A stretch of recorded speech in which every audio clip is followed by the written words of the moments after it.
अगर आपकी शादी को काफ़ी समय हो गया है, आपकी शादी को करीब 8 से 10 साल हो गए हैं और अभी तक अगर आपको संतान की प्राप्ति नहीं हो पाई है, आपकी जो गोद है वो नहीं भर पाई है, आप चाहते हैं कि आपको एक संतान की प्राप्ति हो जाए, या फिर आपके घर में लगातार लड़कियां ही पैदा हो रही हैं, लगातार आपके घर में पुत्रियां पैदा हो रही हैं, आप एक या दो तीन पुत्रियां अगर पैदा हो चुकी हैं और आप चाहते हैं कि आपको एक पुत्र धन की प्राप्ति हो जाए, तो आपको इस वीडियो में एक सरल सा उपाय बताया जाएगा जो आपको करना है पीपल के पत्ते से। अगर आप इस उपाय को पूर्ण विश्वास और श्रद्धा के साथ करते हैं तो निश्चित रूप से मात्र 3 महीने के अंदर ही आपके संतान प्राप्ति के योग बन जाते हैं। जो आपको संतान की प्राप्ति होती है, पुत्र की प्राप्ति होती है, वो पुत्र तेजस्वी, सुंदर, सुडौल और दीर्घ आयु होता है। ऐसे में आपको बता दें कि यह जो उपाय है सिर्फ उन्हीं लोगों को करना है जिनके घर में पहले से पुत्रियां हैं और जो चाहते हैं कि एक पुत्र की प्राप्ति हो जाए, क्योंकि आज के युग में बेटा हो या बेटी सब जो है वो समान अधिकार प्राप्त है सभी को, और हर क्षेत्र में लड़कों की तरह लड़कियां भी नाम रोशन कर रही हैं। पुत्रियां जो होती हैं वो बहुत ही अच्छी होती हैं, अपने पेरेंट्स का भी ख्याल रखती हैं, हर चीज़ में आगे रहती हैं, लेकिन फिर भी हर पेरेंट्स चाहते हैं कि उनके वंश की वृद्धि हो, उनको एक पुत्र धन प्राप्त हो जाए, पुत्र की प्राप्ति हो जाए, जिससे कि उनको मोक्ष की भी प्राप्ति हो सके। क्योंकि हमारे शास्त्रों में बताया गया है कि जिस घर में पुत्र नहीं होता है उनके जो माँ बाप होते हैं, उनके जो माता पिता होते हैं, उनको मोक्ष की प्राप्ति नहीं हो पाती है और वंश की जो वृद्धि है वो नहीं हो पाती है। तो इस कारण से या फिर आप अपने बड़े बुजुर्गों के दबाव से आप चाहते हैं कि आपको एक पुत्र की प्राप्ति हो जाए और लड़कियां आपके घर में ऑलरेडी हो चुकी हैं, तो उस स्थिति में आप इस उपाय को अपना सकते हैं।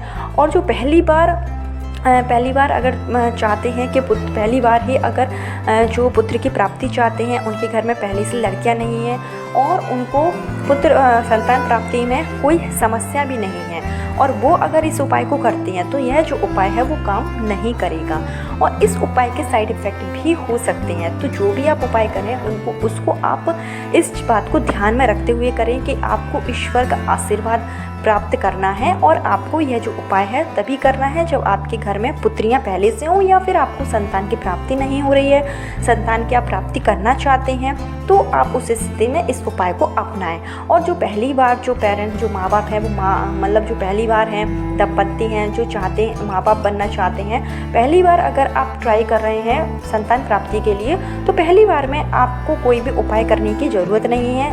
बेटी हो या बेटा हो, आपको भगवान का आशीर्वाद लेकर, प्रसाद लेकर उसे स्वीकार करना है। तो पहली बार में आप कोई भी उपाय ना करें।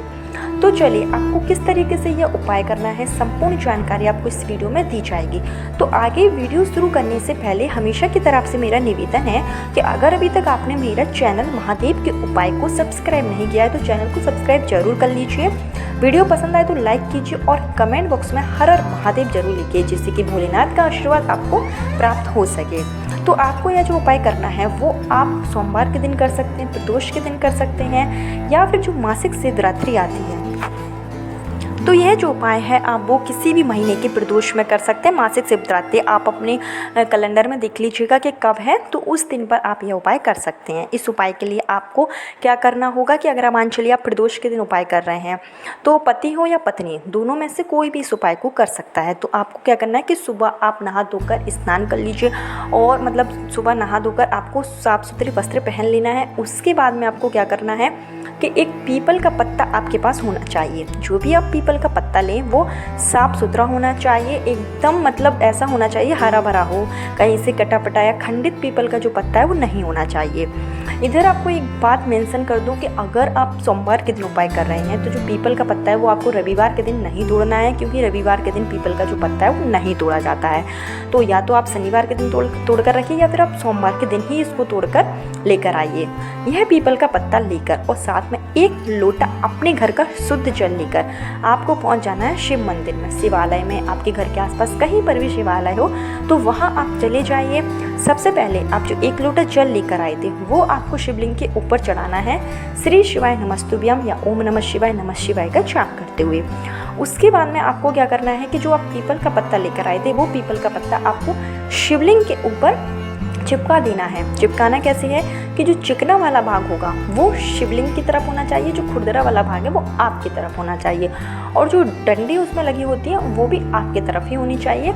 इस तरीके से जो पीपल का पत्ता है वो आपको शिवलिंग के ऊपर चिपका देना है और आपको पुत्र प्राप्ति की कामना करनी है, संतान प्राप्ति की कामना करनी है। जो भी आपको मनोकामना है वो आपको बोल देना है भोलेनाथ के आगे।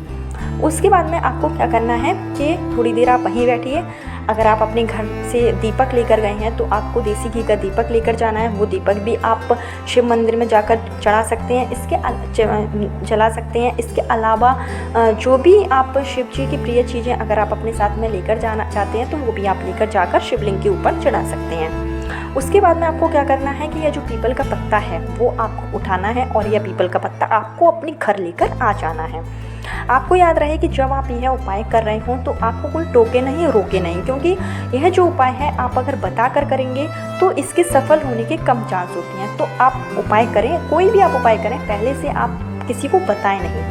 तो आपको क्या करना है, पीपल का पत्ता आप घर लेकर आ गए। उसके बाद में आपको लेना है गाय का दूध। दूध जो है वो गाय का ही होना चाहिए। गाय के दूध को आप क्या करेंगे कि थोड़ा सा आप उस दूध को गर्म करिए और उस दूध में यह पीपल का पत्ता आपको डाल देना है। उसके बाद में इस दूध को आपको गर्म करना है। तो जब एक उबाल आ जाए उसके बाद आप इस दूध को बंद कर दीजिए, यह पीपल का पत्ता आप उसमें से निकाल लीजिए। फिर ये दूध जब पीने योग्य हो जाए, मतलब ठंडा हो जाए, तो 1 गिलास पति को पीना है और 1 गिलास जो है वो पत्नी को पीना है। यानी 2 गिलास दूध रहेगा, वो दोनों लोगों को, दोनों मतलब जो पति पत्नी हैं उनको मिलकर ये जो दूध है वो पी लेना है। इसके बाद जो पीपल का पत्ता रहेगा वो आपको इधर उधर नहीं फेंकना है। इसको आपको किसी भी बहते हुए जल में, नदी में, नहर हो, वहाँ पर आपको इसको प्रवाहित कर देना है पीपल के पत्ते को। और अगर आप किसी नदी सरोवर में नहीं जा सकते तो जहाँ पर भी पीपल का पेड़ होगा उसके नीचे ही आप यह पत्ता रखाइए। इस तरीके से आपको यह जो उपाय है वो करना। तो आपको किसी भी एक दिन यह उपाय करना है। इसके साथ ही आपको गाय माता की सेवा जरूर करनी है। गाय माता को आपको रोटी जरूर खिलानी है। आप चाहें तो रोटी खिला दीजिए, कोई भी आप एक फल, केला हो गया, कोई भी फल आप गाय माता को जरूर खिलाइए और जितना हो सके आप गाय माता की सेवा कीजिए। क्योंकि पुत्र प्राप्ति के लिए, संतान प्राप्ति के लिए अगर हम गाय माता की सेवा करते हैं, गाय माता को अगर हम तरह तरह की चीज़ें खिलाते हैं, अगर आप रोज़ नहीं खिला सकते तो जो विशेष तिथियां होती हैं, पूर्णिमा हो गई, अमावस्या हो गई, एकादशी हो गई, इन तिथियों पर गाय माता को आप कुछ भी खिलाएं लेकिन ज़रूर खिलाएं। तो ये छोटे छोटे उपाय थे जिसको अगर हम करते हैं तो निश्चित रूप से संतान प्राप्ति के योग बन जाते हैं। मात्र 3 महीने के अंदर ही हमें उत्तम संतान की प्राप्ति हो जाती है। तो कल फिर मिलती हूँ नए वीडियो, नए उपाय के साथ। जब तक के लिए हर हर महादेव, श्री शिवाय, नमस्तुभ्यम।